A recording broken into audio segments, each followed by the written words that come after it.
you're vegan for the animals, right? Wouldn't your dog be vegan for the exact same reason? Imagining the plant-powered dog. Next on the PETA Podcast.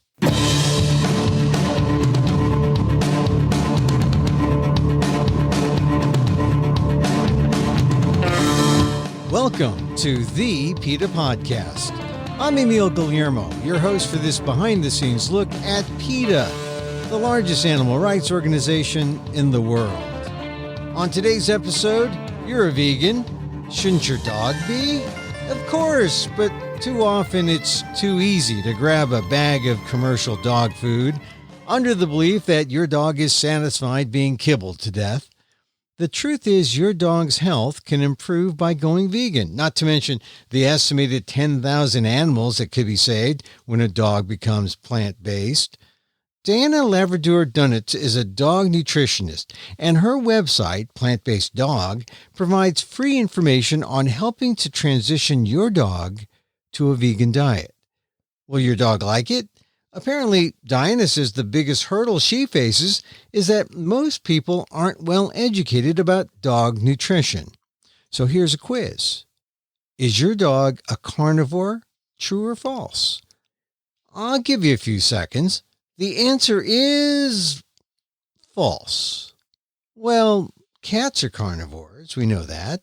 Dogs are omnivores like people.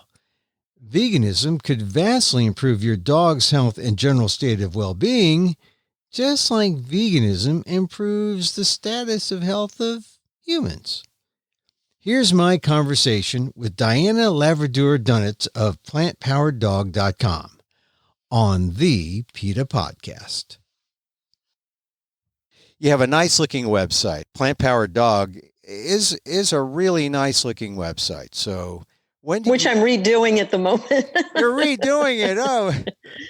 Well, I'm going to focus more on actually what people have been asking for as well, is more on myself and my services and abilities to help people, and so that they can better reach out to me, kind of guide people more through the website, but still offering all of the great articles and content that are there. We're just going to shift around a bit how it's presented. Right. So, all right. So let's get to the beginning of Plant Powered Dog. You were feeding biscuits to your dog and you got this idea, or how did you get this idea of Plant Powered Dog? All right. Well, plant-powered dog is an evolution that's occurred over more than a decade of my being a canine nutritionist. A canine nutritionist? Yeah. That's a rare thing. You don't see many canine nutritionists. No, you don't. As a matter of fact, you see, unfortunately, you see a lot of people who call themselves a, quote, canine nutritionist or a pet nutritionist, or dole out advice on dog nutrition or pet nutrition, and they shouldn't be doing so. Unfortunately, there are no standards that someone has to go through for certification. I have a master's in animal science degree, and that was the educational aspect of really scientifically understanding what I was doing when I decided that I wanted to do dog nutrition was very important for me. All right. So you're saying that anyone can call themselves a dog nutritionist, and I guess they do, huh? There are people out there who say, hey, I'll tell you how to feed your dog. And correct. Are those the kind of charlatans out there that we're dealing with? Yeah, and I hesitate to call them charlatans because I think they mean well. I think what happens a lot of times is that someone has some good luck feeding their own dog, and they immediately think that applies to them being able to create appropriate nutritional plans for any dog. And just like you might do very well feeding yourself, you're not a nutritionist, right? You're not a registered dietitian, and you're not going to go out and, give nutritional advice for medical conditions, for example.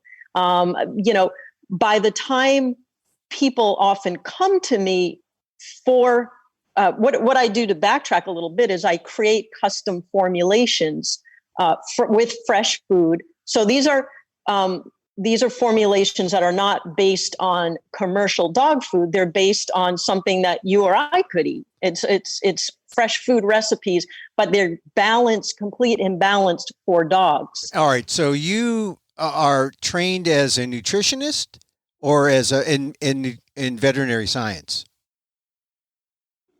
Your MS is in veterinary science? Right. It's in a master's of animal science. Okay. Yep, exactly. Right. And of course, I actually do a lot of study into human nutrition because there are a lot of parallels. All right. Because I've had the nutritionists on or the doctors on who claim that medical doctors do not have the training in nutrition like they should. So they don't know anything about veganism. They don't know anything about nutrition. This is, for humans, right? So you have doctors like Neil Barnard and all the other good doctors out there talking about vegan diets. And when you ask them, why aren't all the doctors out there extolling the virtues of vegan diets? And they'll say they don't study it. Is that the case with veterinarians and most people who deal with dogs, that they just don't, that's not a part of their study? Yes. And that's a big issue because even really great veterinarians and I love the veterinary industry. They save a lot of animals. However, they are sorely uneducated about the nutritional aspects, just like medical doctors are in general for people, because they're so busy doing other things. And when you think about it, a veterinarian doesn't get the luxury for the most part of, there are veterinary dermatologists, of course, and veterinary eye doctors, but, your general veterinarian is also performing surgery and doing all of these other things. So when they do get nutritional education, it tends to come from the mass market pet food companies. All right, so that's bad.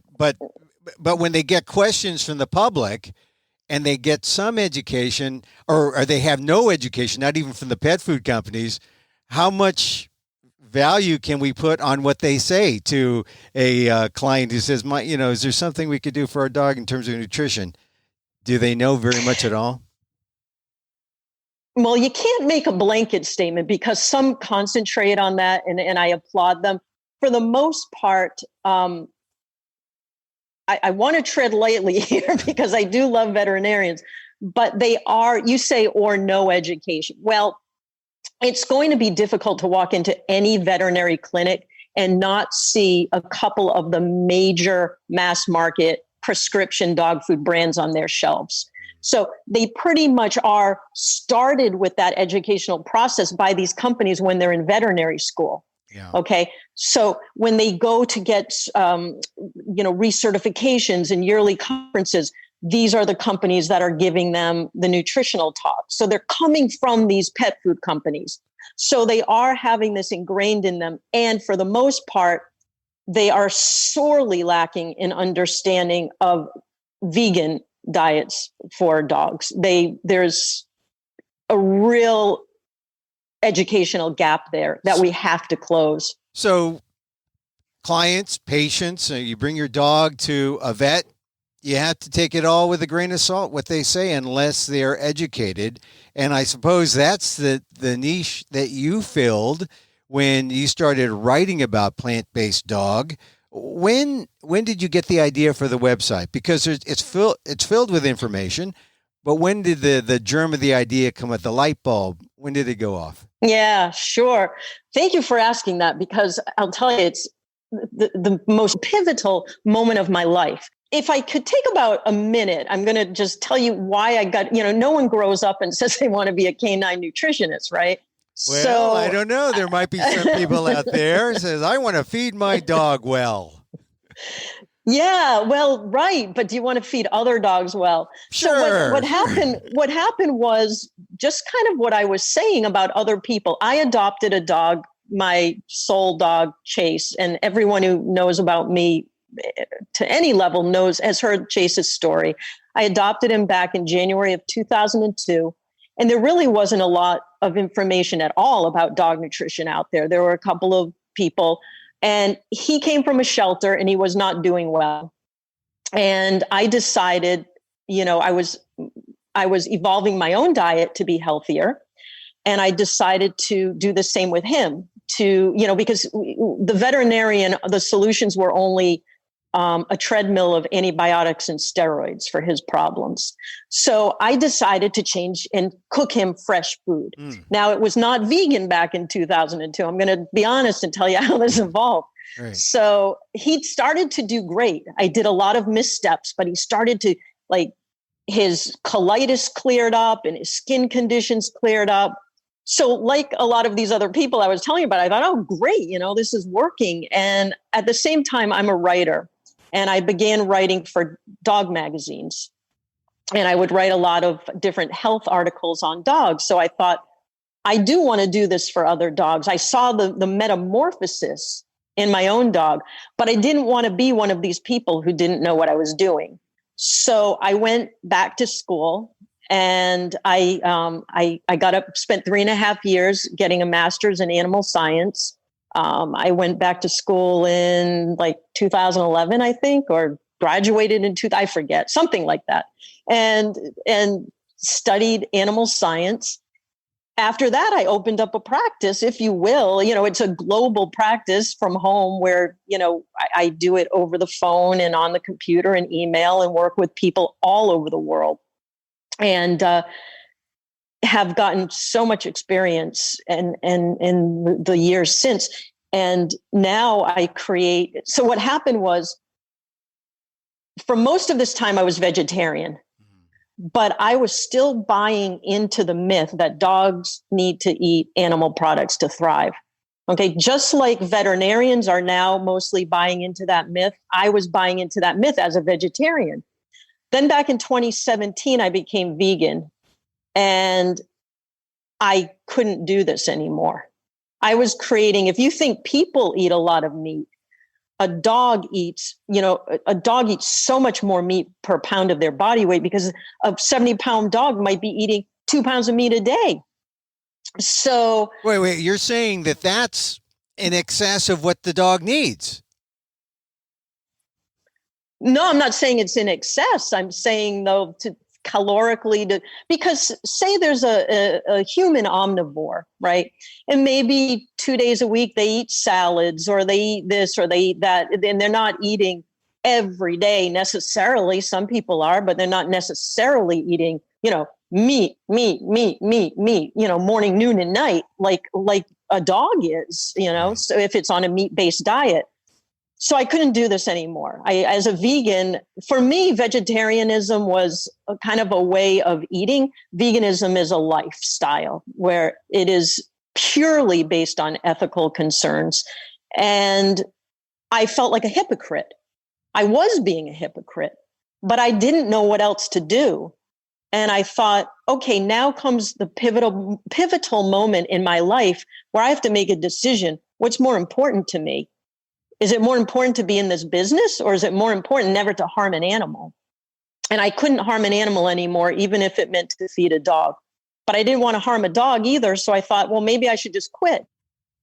And my husband said, don't quit, do some research. Yeah. So I did some research, a lot of research, and started talking to the most famous vegan veterinarians and scientists in the world. And then in 2019, I spent a year, and in 2019, we streamed the first ever dog nutrition summit based on vegan, plant-based dog nutrition, the Plant-Powered Dog Food Summit. How many people did you have there at the summit? Well, what happened was, what we did was we went all over the world. I sent videographers all over the world to record video interviews. So it was not presented live. Oh. Each person's interview was presented like 2 per day. And so we had 16 altogether. And actually 17. One was a couple, Dr. Richard Pitcairn and his wife, Susan. And so we had the most famous and most well-researched scientists. And then we had advocates like Ingrid Newkirk and like Jean Bauer to talk about the ethical aspect of this. So yeah, instead of saying, I'm just going to give up, I went and I did the research. And what I found was not only can dogs survive, but thrive on plant-based diets. Right. So, and heretofore, that's where we are. Heretofore, that was heresy, right? We need to have dogs need to eat meat. They're carnivores. And plants were like, maybe throw a bone or not a bone, a biscuit or something. Yeah, exactly. But but you found your tribe. You found your plant-based folks who believe in this. And while this is going on, how about the health of dogs? Has that increased? Has that been better because of this, you think? People who adopt your philosophy? Yes, I've seen amazing turnarounds with all kinds of issues with people who come to me where their dog has severe gastrointestinal issues, and we do cancer diets. And that's my focal point, is to have people understand that I was once where they were. And even as someone with a master's in animal science, I bought into that myth and it is a complete myth that dogs need to eat meat. Not only is it a myth, but many veterinarians who are on the forefront of this movement strongly believe, from what they're seeing experientially, that these high meat diets that are the trend are a major contributing factor to things like rising instances of canine cancer, endocrine disorders, autoimmune disorders, and all these sorts of things. Emil, 6 million new cases of canine cancer are diagnosed every year. 6 million every year. So something is not right with the food system. And it could be any kind of cancer, right? I mean, I just had a dog die of bone cancer a couple of years ago. And just an 8-year-old dog. It was really heartbreaking. That's right. You just wonder, what is going on? I mean, it's like, what did we give the dog? What did we put in the dog?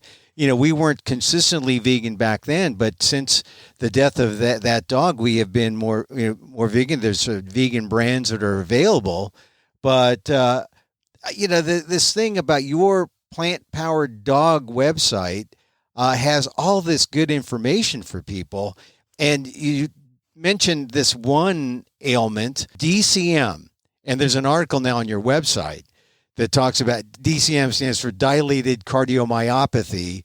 So let me clarify, because this is an issue that is really serious for dog parents, and it's something that I want to make sure people thoroughly understand. And there is an excellent article that I wrote on my website that they should read.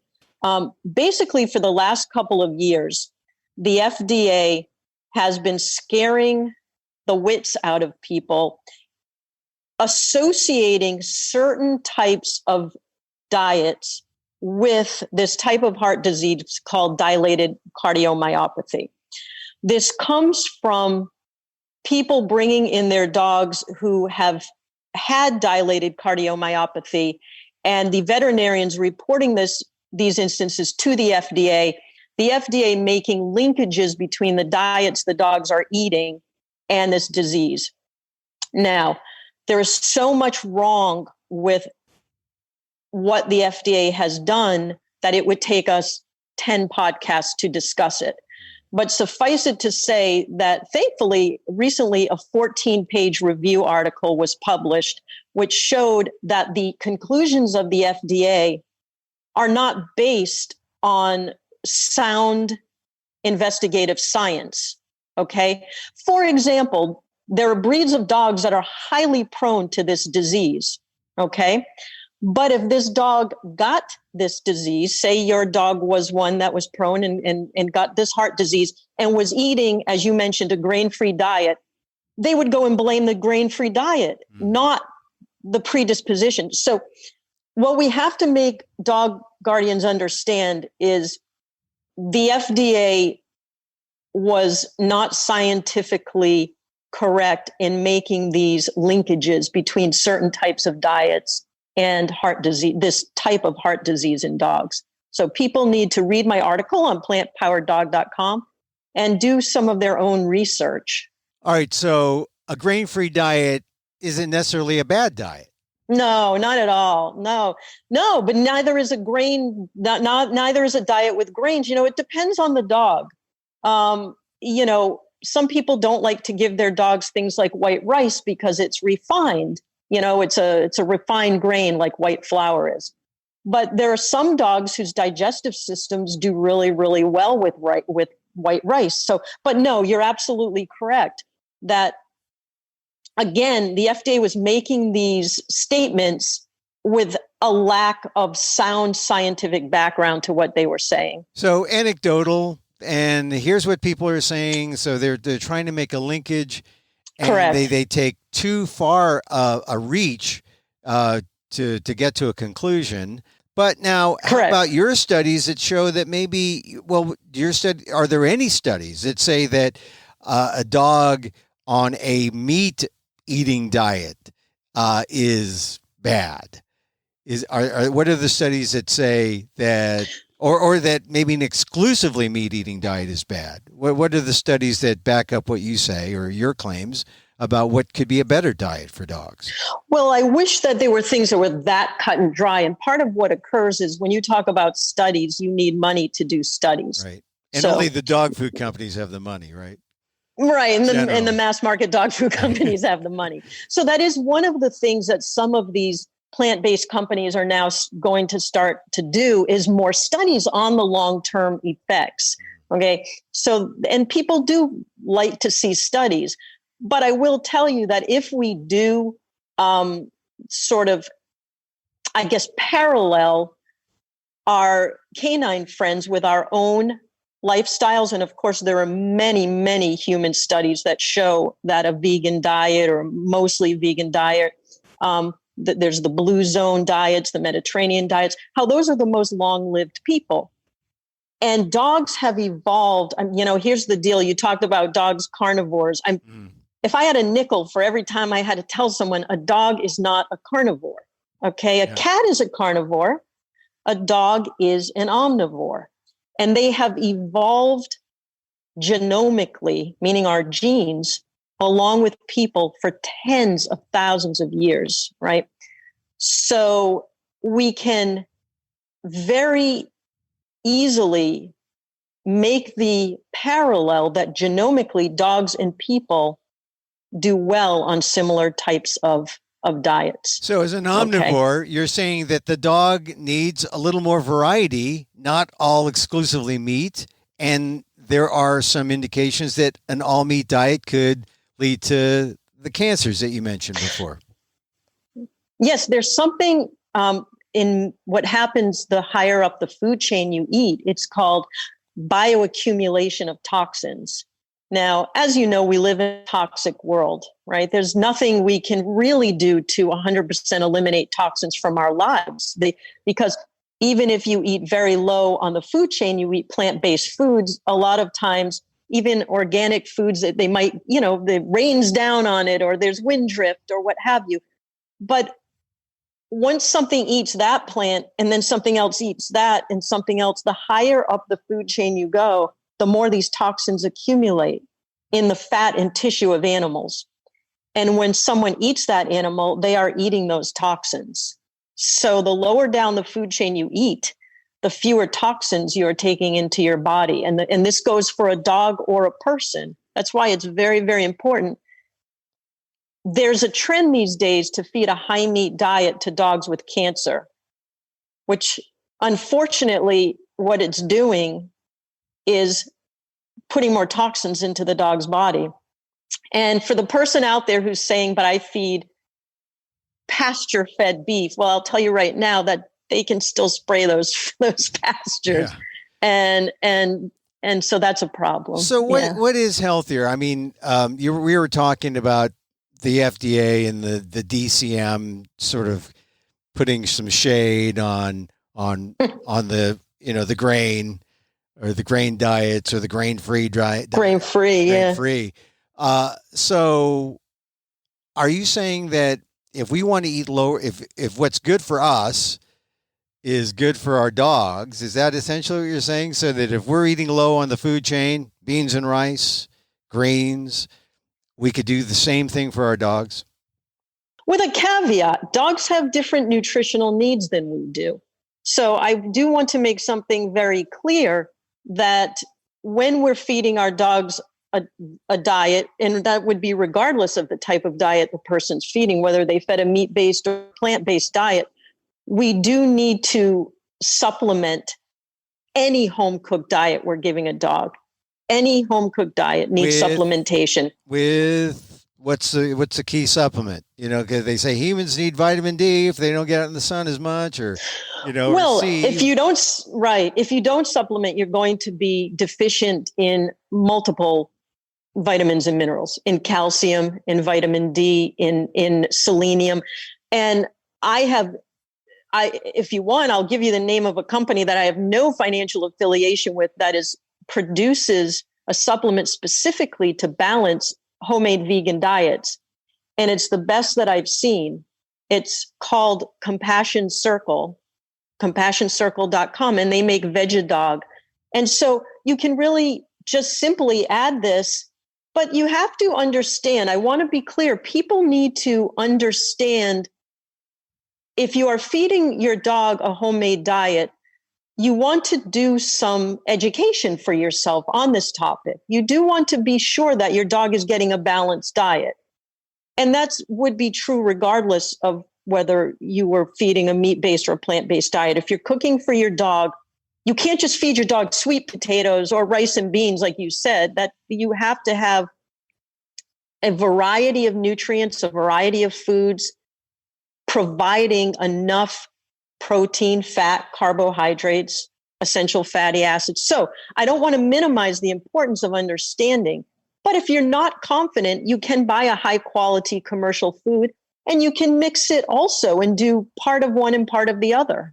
And you said earlier that dogs are all individual. All dogs are not created equal in a sense. So how do you know what's right for the chemistry of the biological chemistry of your individual dog? It's without going to labs or doing further tests.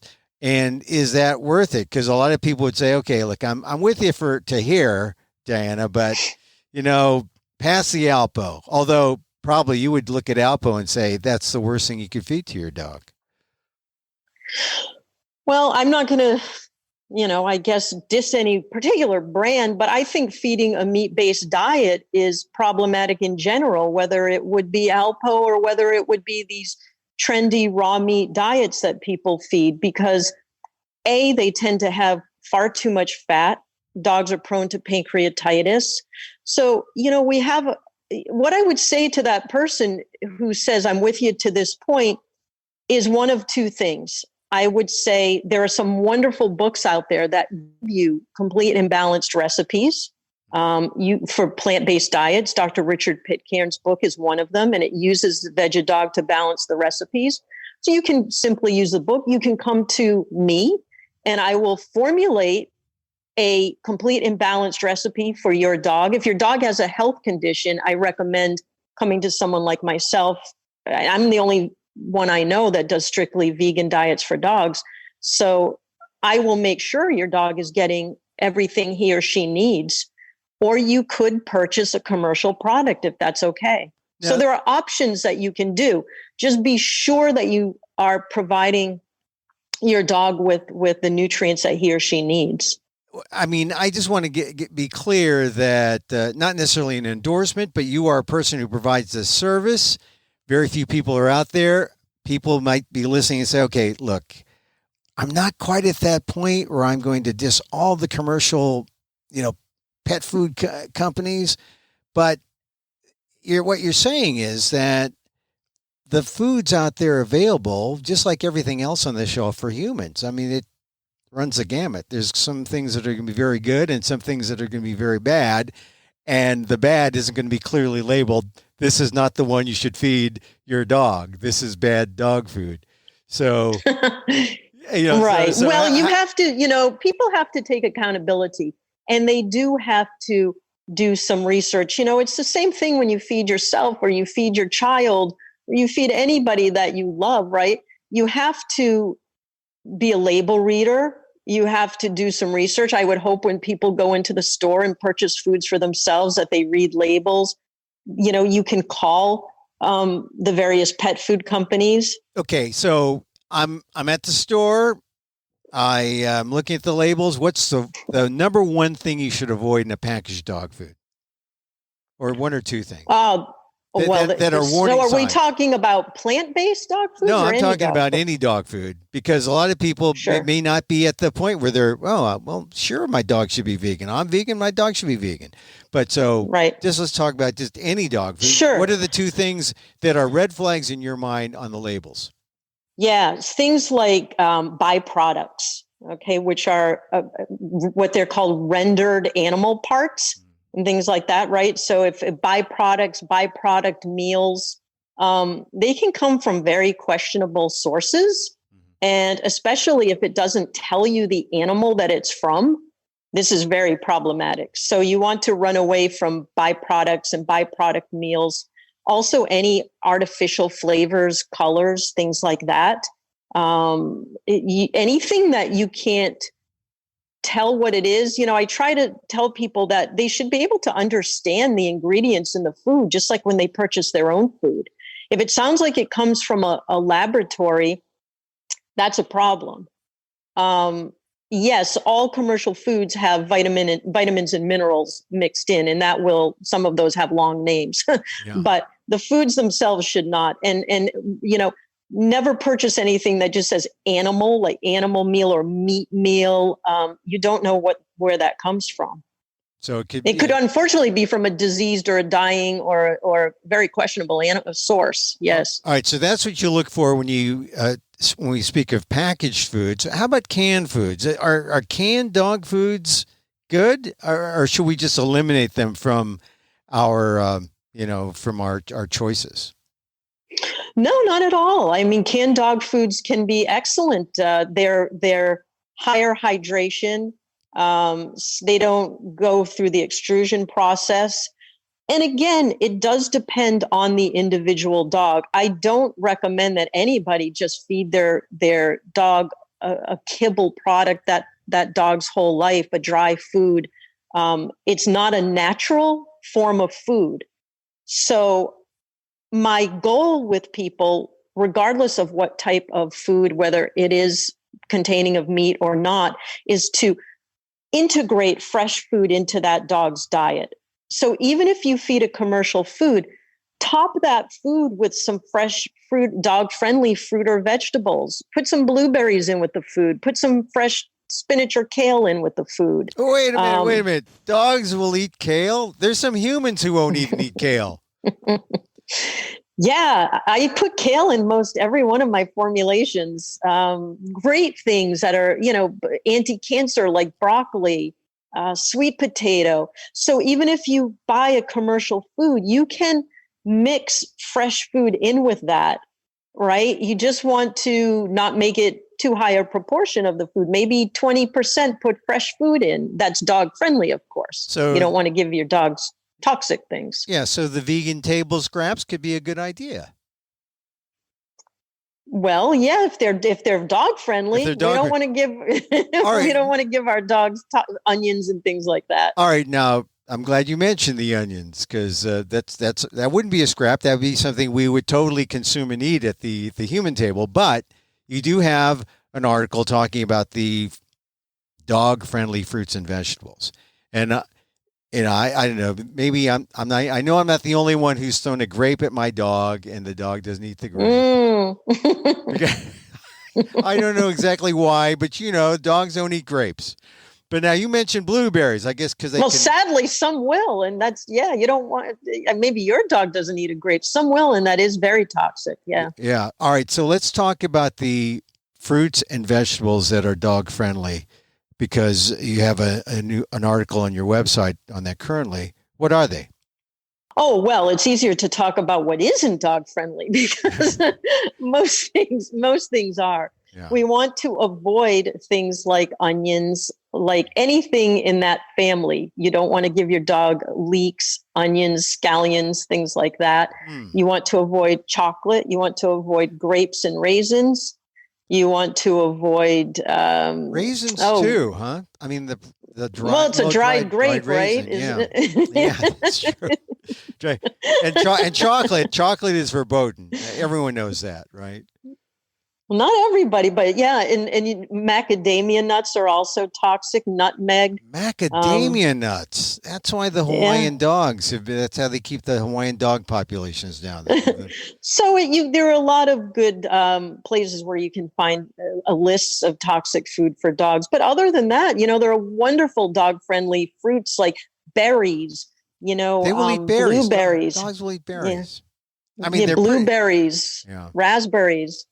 Blueberries in particular are pricey, but frozen ones, a little, more. Will they eat frozen ones? Is that a good one? Yeah, why not? Moo does not love oatmeal, but my dog Chase, every morning for breakfast, he would have oatmeal, and we would buy a huge bag of frozen organic blueberries from Costco. Right. And I would make him oatmeal and blueberries. Yeah. Well, I know that brand of blueberry. And yeah. All right. Now, ultimately, you need to cook for your dog. And I don't do much of I do a little of the cooking, but you're cooking for an extra mouth. Right. Or you're cooking specifically for the dog. But that's where you're headed, right? You're headed toward we gotta feed our own dogs vegan food. Well, that's where I'm headed, that we've got to feed them vegan food, because we can save, if we transition one 70-pound dog from eating a meat-based to a plant-based diet, we could save maybe throughout that dog's 14-year life. Hopefully the dog will live longer, but could save potentially like 10,000 farm animals. So there's absolutely no need to contribute to the brutality of the animal agriculture industry to feed our dogs. And now I don't want people to start screaming about cats, because we're talking about dogs, right? So we're talking about feeding our dogs, which are omnivores. But we just need to, again, just like you would have common sense in raising a baby, you would hopefully feed them a well-rounded meal and do a little bit of research, maybe read a couple books on baby feeding, right?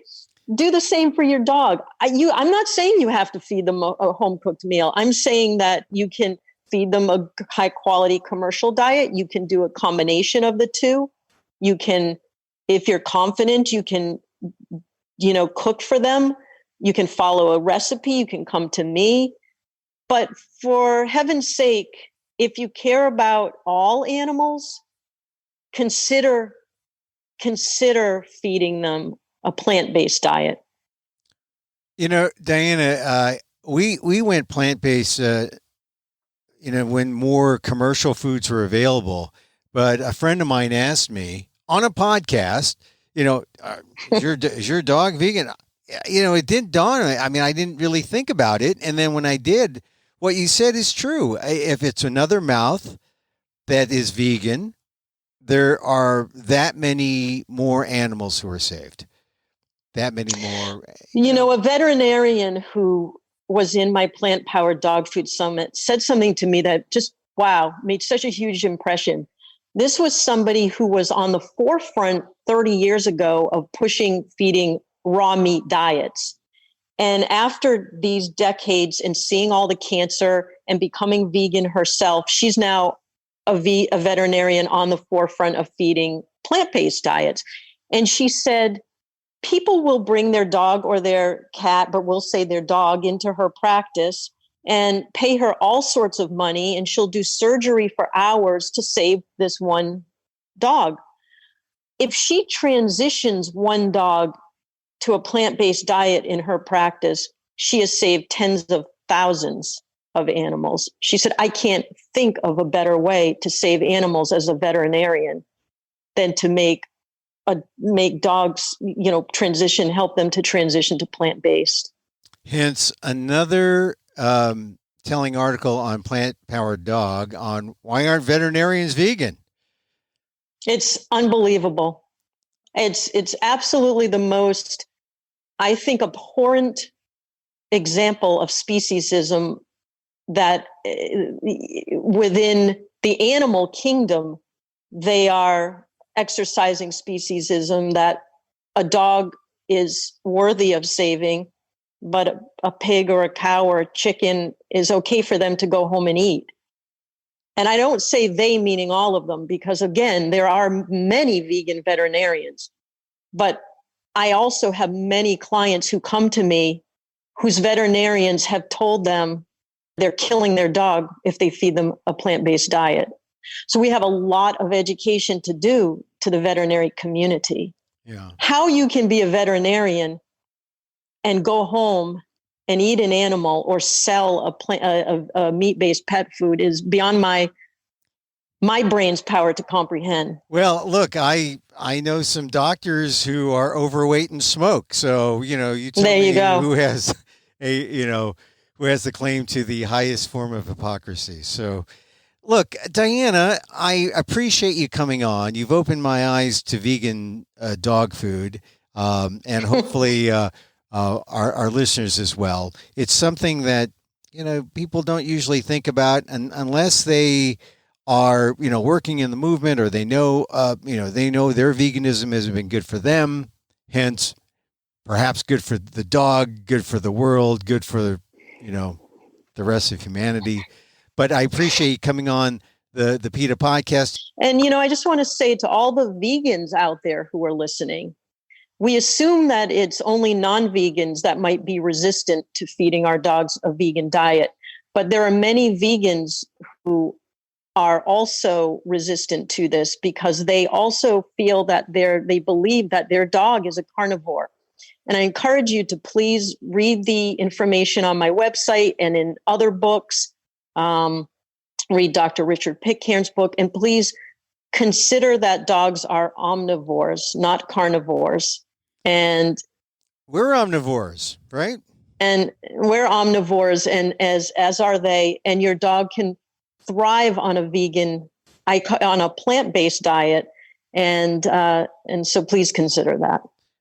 Diana Laverdure-Dunetz. Did I say that? Dunetz. Right? Dunetz. Yes. Oh, like Duncan. Okay. It's a mouthful. Well, that would be donuts, but sure. Not Dunetz, Duncan. Yeah. Diana Laverdure-Duncan.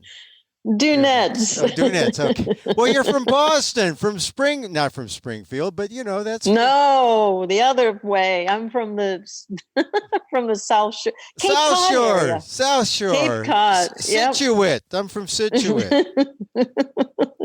Yep. So. Okay. Well, listen. Thank you. Thank you, Diana. Go Red Sox part of the way, but really, go dog. Go dog.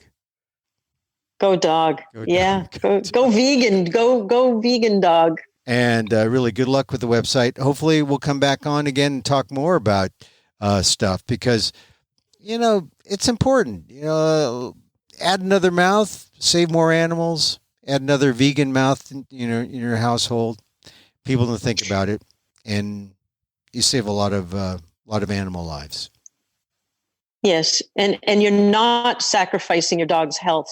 That's the important part. If you do it right, if you do a complete and balanced nutritional plant-based diet, your dog is certainly not going to have any sacrifice of their health. So that's very important.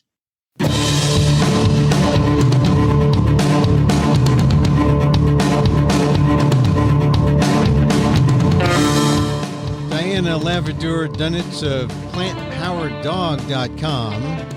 Visit her website, learn more about dog nutrition, and learn more about veganism in general at PETA.org.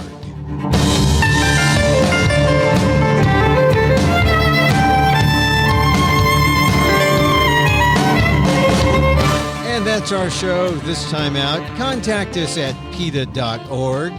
You can find me on Twitter at Emil Amok, that's EMILAMOK, or on AMOK.com. Or see my work at aaldef.org/blog, the Asian American Legal Defense and Education Fund. That's aldef.org/blog.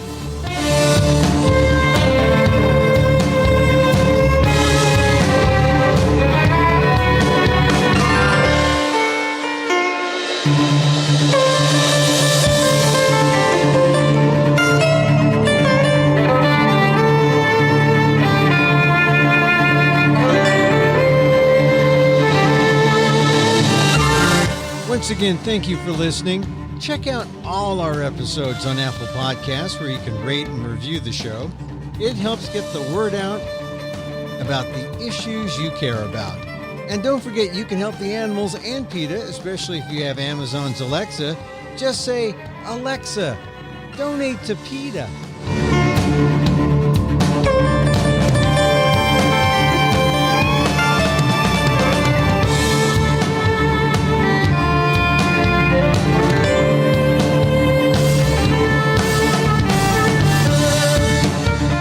Our music is provided by Carbon Works. Check them out on YouTube. And join us again next time for more insight into animal rights and the fight for a cruelty-free world on the PETA Podcast. I'm Emil Guillermo.